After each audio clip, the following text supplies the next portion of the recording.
Reset Podcast. And now your host, Jake Nawrocki. Hey guys, welcome back to the podcast. Today we're talking about something that affects every single one of us. That's right, we're talking about dinero, moolah, money.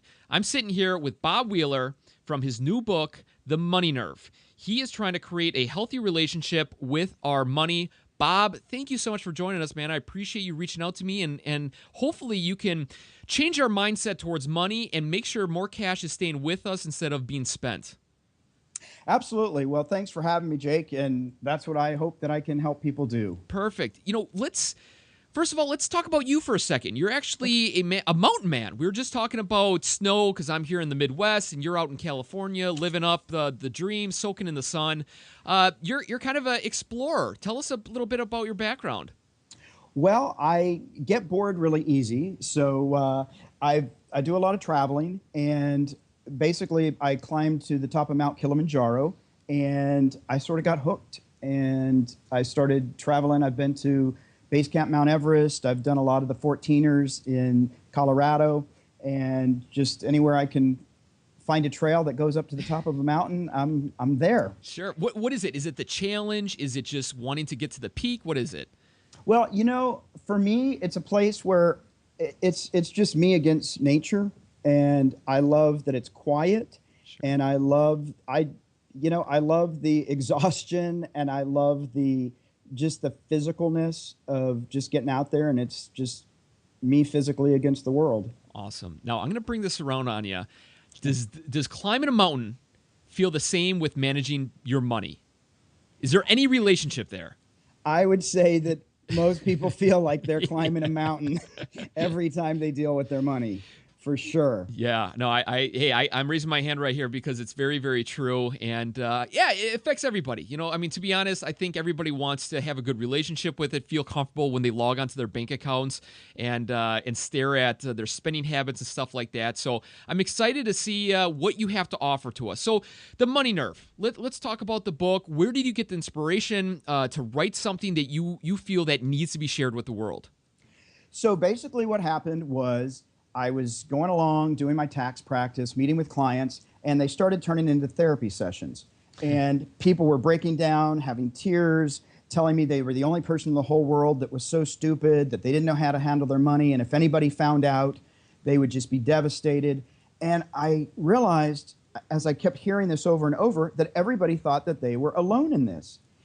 And one of the things that the other financial folks out there don't really talk about is, hey, you're not in this alone, and instead of just saying, hey, stop spending your money, it's, why are you spending your money? Why are you self-sabotaging? What's the payoff there to continue to stay in this place of poverty or not being able to get ahead? And so I really felt like I needed to get the conversation started about what's underlying the reasons that we make our decisions.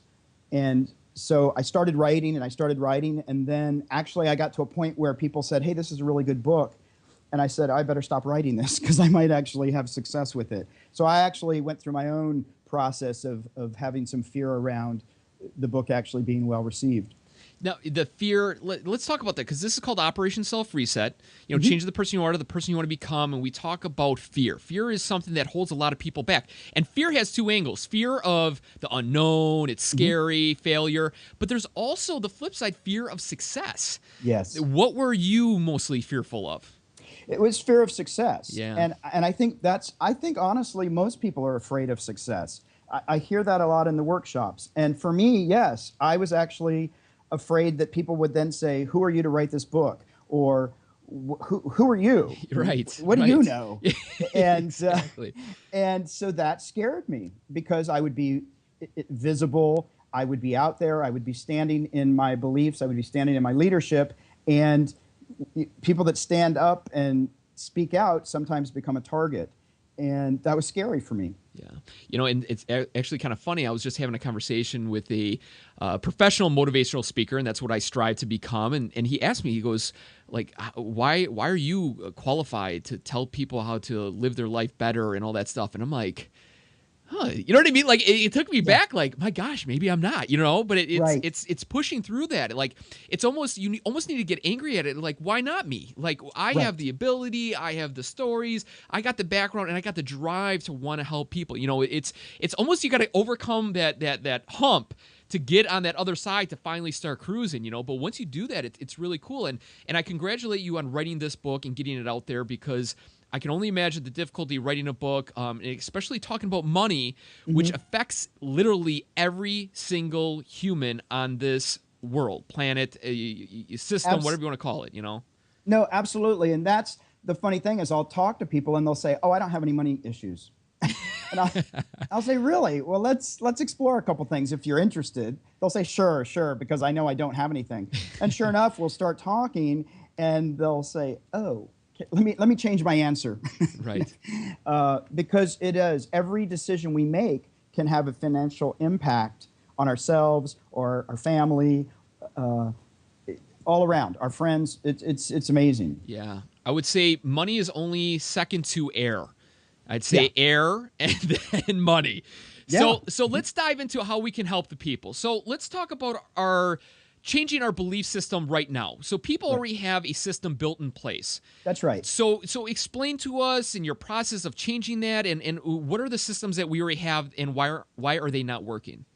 So here's what's happening is we all have our own, what I call a mental map, right? So we all have this map that we've sort of plugged into a GPS unconsciously, and it's sort of taking us places, but we're not really in control of it, so we say. Right. And what happens is a lot of us, myself included, have these under voices that tell us you're not worthy, somebody else is better, somebody else is smarter, or you don't deserve to have what you have. And so all these little voices tell us, hold back, don't step up, you're not worthy. And there's the fear, and there's the shame and the undeserving. And so all of those come into play, and we learn those when we're young. Maybe our dad or our mom or our grandparents or a religious leader or somebody in our particular culture might have shared some stuff about money. Or maybe we, lost the bread money when we were a kid, and everybody was mad at us because we didn't know how to handle money. So now we know that we're stupid with money. And then we lock into these beliefs and we hold on to them even though we don't know that. So like I had a woman who recently discovered, and she's 50 years old, she discovered that she didn't think it was sexy to know anything about money. So women shouldn't know anything about money. So she worked off of that belief, and it worked really well for her. She didn't have any money. Wow. And so once we can figure out what our unconscious blocks are, or our unconscious beliefs, and we can bring them to the surface, and what I like calling, being conscious, and then we can actually start to decide if the story still serves us, and what is the payoff we get by holding on to that belief. And once we can bring that up, then we can decide where do we really want to be and how do we get there. So for example, if I want to go to LA to New York, I can go by plane, I can go by train, I can go by a car, I can take a pony, I can walk, right? I can do all of those. And none of them are wrong. It's just if I need to be in New York tomorrow, a bicycle's probably not going to do it. Right. But if I want to take the scenic route, then maybe a train's going to be perfect. So figuring out where I want to go and how I want to get there is really important. And it's the same thing when we're working with our money. Right. Let me stop you there for a second. You bring up thinking about your beliefs and everything like that. It's like a person that's so stuck within themselves, they don't feel anything's wrong. Like we were just talking about in some of those examples, that woman didn't feel like anything was wrong. How can a person that has that belief take a second and reflect on their beliefs when they feel that they don't have any limiting beliefs when it comes to money? Like, how do we reflect on our issues that are holding us back from wanting to get better? Well, for me, when I work with people, I always ask them, are you willing to be curious about what's going on in your life? And are you willing to be wrong? Or are you willing to look at things that might not be working, even though you think they are right now? And some people will say flat out, no, I'm not. Right. I can see that. I don't need a dose of reality at this point. Thank you very much. And they get very angry. Most people will say, you know what? I actually know things aren't working. I haven't figured them out. And yes, I would be open to exploring some different possibilities or looking at things in a different way. And I'm open and I'm committed to that. So for me, I have to get a willingness and a commitment from people that they want to do the work. Okay, cool. Now okay, go on. Sorry. No, that's because it's really important that we make the decision that we want to do it differently. Yeah. So let's talk about now, like, okay, so we reflected on our past. We realized it's not working. The wheel is actually square instead of round. We identified it.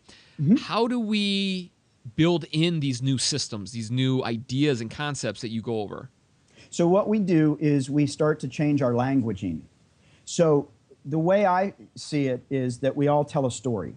And sometimes our story has truth, and sometimes our story has a lot of fiction. And so, for example, a lot of people I hear, especially in LA, is I'm broke, I'm broke, I'm broke. You know, I've only got 6 flat screen TVs, and you know, my Mercedes is in the shop, and so I'm so broke.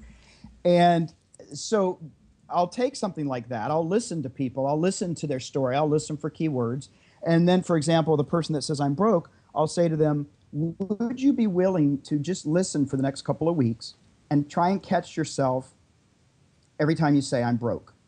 And then every time you catch yourself saying I'm broke, substitute that sentence, stop yourself, start with, I'm choosing to do something different with my money other than what I said. So that there's a truth in it. It's not a new reality, but it's a real truth, and it also lets them start to let go of the story. And yeah, and I've found when people do that, they'll say, I'm broke, I'm choosing to spend my money on shoes. I'm choosing not to put my money in retirement. To, I want to make different choices. I'm making different choices. And then pretty soon, I'm saving my money. So it's really it's baby steps. Right. So it's being aware of the language you're speaking and trying to change that to affect the outcome of where your money is going. Right. Huh. And what, besides I'm broke, what else are people saying that maybe is under the radar that we don't associate with negative language towards money? Well, a lot of people say I'm undeserving. A lot of people say it's better to give than receive. If I receive, I'm greedy. Therefore, I must give and give and give. But to me, there's got to be a karmic balance, right? Because if it's great to give, then we need to let other people give as well, right. instead of just giving. So it can even be something like that, where it's not necessarily negative. It's better to give than receive. But people will use that as a reason to say, no, see, I'm a good person. I'm not greedy. I give away my money. I don't take what I deserve. Sure. What else is there? What else, when it comes to the belief systems, that's holding people back from getting rid of the negative energy they have with money? Well, I look at, when we were young, at least for me, when I was young, all the kids in school that were the smart kids, everybody made fun of those people. Right. Like the cool Sure. kids. Yeah. So then we said, okay, I don't want people to think I'm too smart. Right. I don't want to. So let me stay under the radar. So a lot of us start trying to find ways to dim our light and make sure that we can't get accused of anything or get singled out or get targeted. And so we just try to do enough so that we know that we are, but not enough that anybody else can see it. Yeah, that's really powerful, because there's a couple of times in my life I can remember that incident exactly. You may purchase something that you personally really enjoy, and your friends, relatives are just going to be like, what the heck? Like, how did you get that? And you're going to downplay it, and you're going to say, well, I got a really good deal on it. Well, this person, it was the last one, it was used, all this stuff, and they just gave it away, and I was the lucky one, as opposed to saying, yeah, it was something I really wanted, and I saved my money, I worked for it, and I rewarded myself. That's so right. I can totally relate with that, and I think everybody has had that experience because we all want to fit in. Who wants to be the outsider? The outsiders are actually the people that are changing this world for the better. I mean, they're the inventors and entrepreneurs and the big business people that are taking this world by storm and doing great things with it, as opposed to the majority of us. We're trying to fit into a group of people, which who really cares if we fit in? Live your own life, but it's tough. It's tough to break that. It is really hard, but for me, I even think about Steve Jobs. He was not well liked by some people, but he was certainly well respected, and he changed the world in a lot of ways. But if he had stayed small and tried to accommodate everybody, he would have never been fully himself. Yeah, no, that's a great point. You're exactly right. Let's turn it into the fear of money. What's the fear that everybody's having with money? Is everybody just afraid that they're going to spend it and lose it and that's the end and they're just going to curl up and die, or what's going on out there? Well, for different people at different ages, it's different things. I have a lot of people that are afraid of retirement because they haven't saved for it. Yeah, I have people that are afraid of having success. People are afraid of having to then take responsibility to actually set a boundary and tell people no when everybody comes to them and say, give me your money, because there's a lot of pressure when you become successful. Then everybody else a lot of people feel like, oh, they're latching on to me. They just love me. Now they love me for my money. They don't love me for myself. Sure. And then how do I navigate that? There's the fear of making a change. I'm really comfortable in this place, and even though I'm unhappy, it's a lot more comfortable than having to actually go out and be proactive. Or maybe it's parents with their children. It's more comfortable to give them money instead of love, because it's a lot quicker. I don't have to actually spend time with them, and I've got so much going on in my life right now. I really don't want to. It's overwhelming to try and actually sit and be a parent. So let me just throw money at them. Right.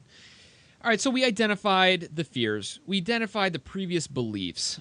Mm-hmm. Let's talk about the nut and bolts of the money nerve here. What is it that we can scrape through this book and really identify and go, wow, Bob, that's pretty remarkable. Like, what's the one thing that you hang your hat on and you're really proud of that people need to know, that they need to realize to keep more money in their savings account and checkbooks as opposed to spending out there?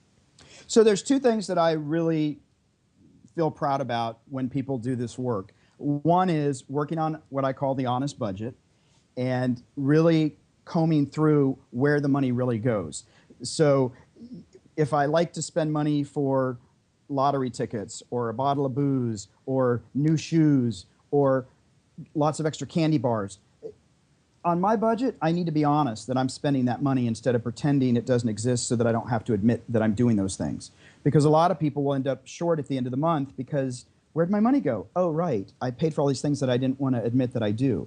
So to me, that's a really important thing of starting to look at what do I really spend the money on? So recording the money and coming up with an honest budget. What I found at the end of my 4-week workshops is that all of the participants always say, I have more money than I realized. I didn't realize I was spending it on stuff that I just wasn't counting. Huh. So that's a really cool thing. And the other thing that makes me really happy is once we've got the context and the importance of a budget, we take a look at people's goals and dreams, and then we work out a timetable and practical ways to save up and actually accomplish that goal. And I have people say to me, that only took 15 minutes. I can't believe, are you telling me that I can now have this dream that I wanted and it took us 15 minutes to figure it out? And I said, yeah, it was that simple. All right, let's take the first one. Let's dissect it a little bit. Honest budget. How can a person listening use your theory into their own life? Break it down for us. So basically what I recommend people do is for about 4 weeks at least, start recording the money that you receive and the money that you pay out. Dollar for dollar, penny for penny. So if you make $500 a week, but your net check is $350, you got $350.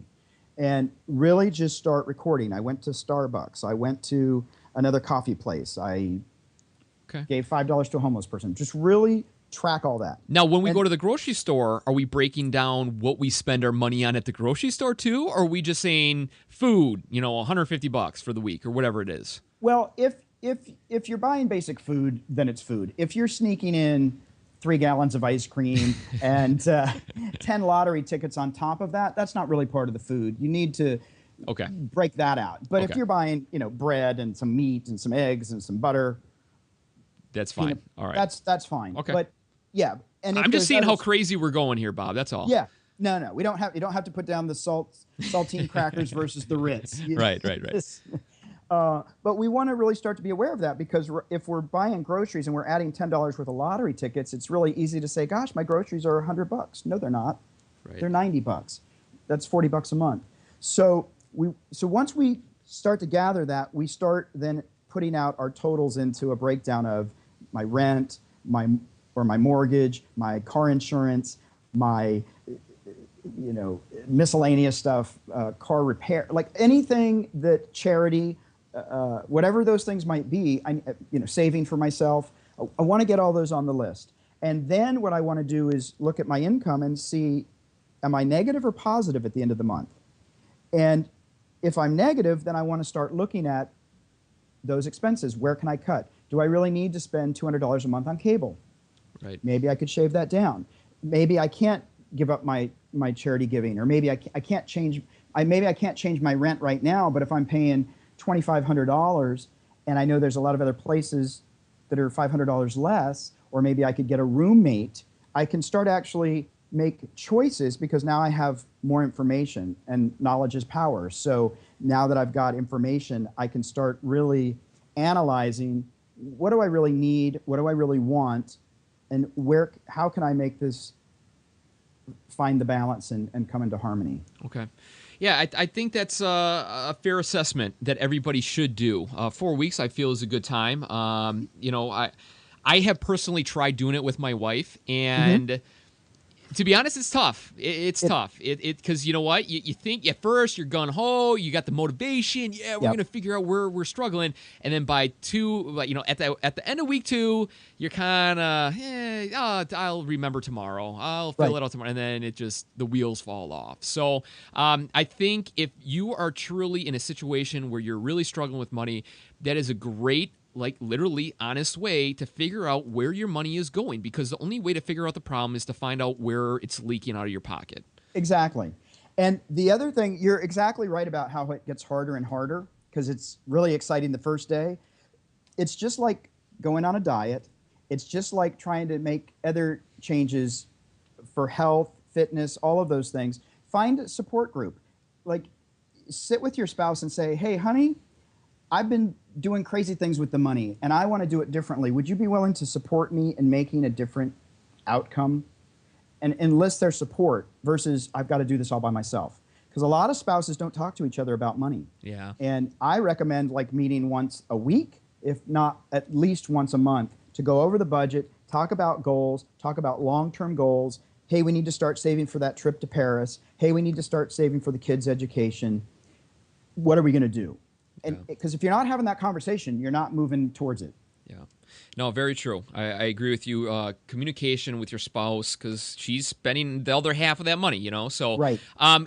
Before we move on, what seems to be the reoccurring theme that people are identifying that sneaks past the average person that maybe we could all relate with? You speak of lottery tickets a lot, so I'm assuming people are buying lottery tickets and not really counting it. But what else is out there that people are sliding in that's kind of really wearing them down? Well, the biggest one, and I'm starting to see more and more financial people mention this, is the expensive coffees. Okay. Yeah. Because I have a lot of clients.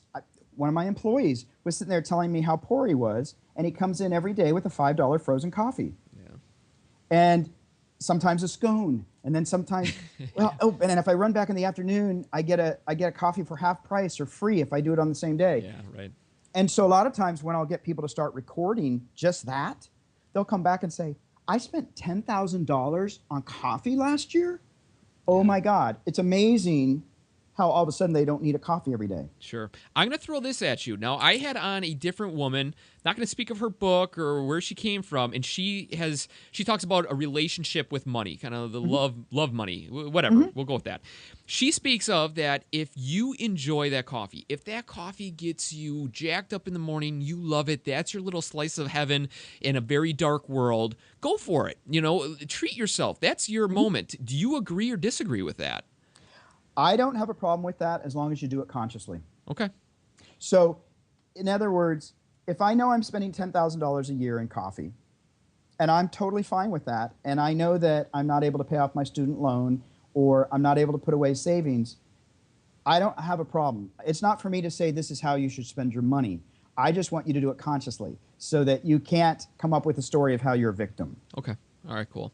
Let's move on to the second one, goals and dreams. All right, let's talk about the outcome. What are people wanting to do with their money, first off? Well, a lot of people want to travel. Out in LA, a lot of people want to be an artist or a musician or something creative, but they feel like they can't leave the rat race, and so fair enough. They want to save up and really explore that. And I think those are two really big things. Okay. A lot, out here, a lot of people, not that they want to, but people spend $40,000, $50,000 a year for private education for their third and fourth graders. Yeah, that's nuts. It's nuts. Yeah, that's insane. So how do we get there? How do we save up? What's the plan? So what we do is I like to have people just make a list of dreams, and they don't even have to be logical. They just have to be, this is what I want, not what my dad wants, not what my wife wants, this is what I want. And you list those out, and you identify them as long-term, short-term, or mid-term goals.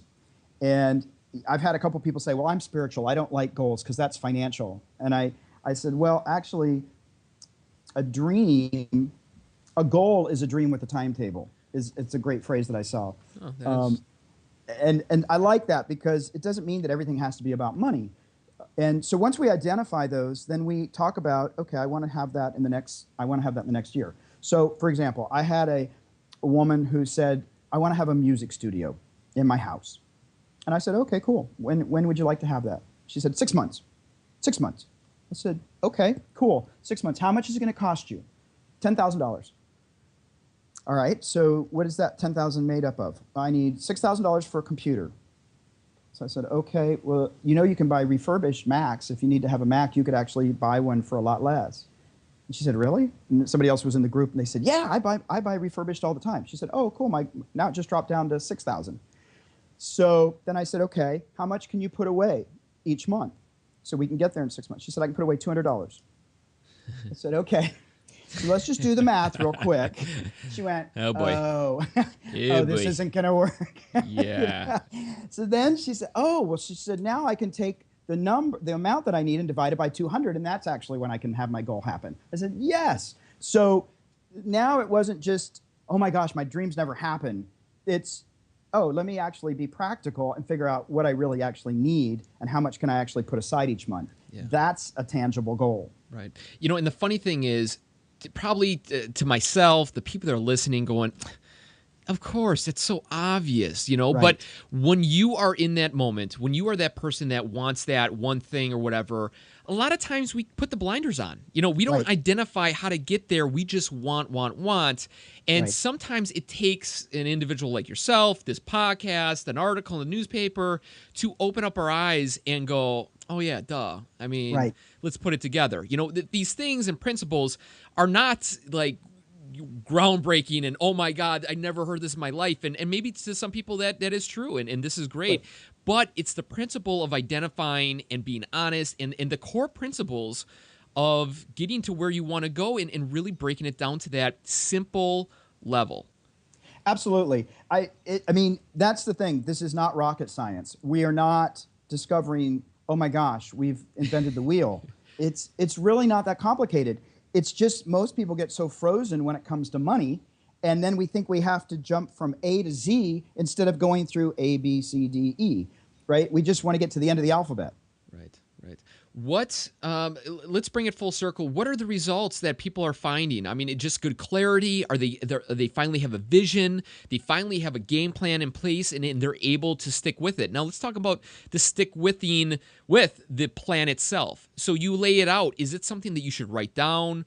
Absolutely. How do you separate the money? Put it in a totally different account so you don't touch it? Because I have different accounts, but it's easy to move that money around. So if I'm a little late on a credit card payment, I might drag it out of my goals fund or whatever to pay Right. down that bill. Like, what's your suggestion with placing the money to reach our goals?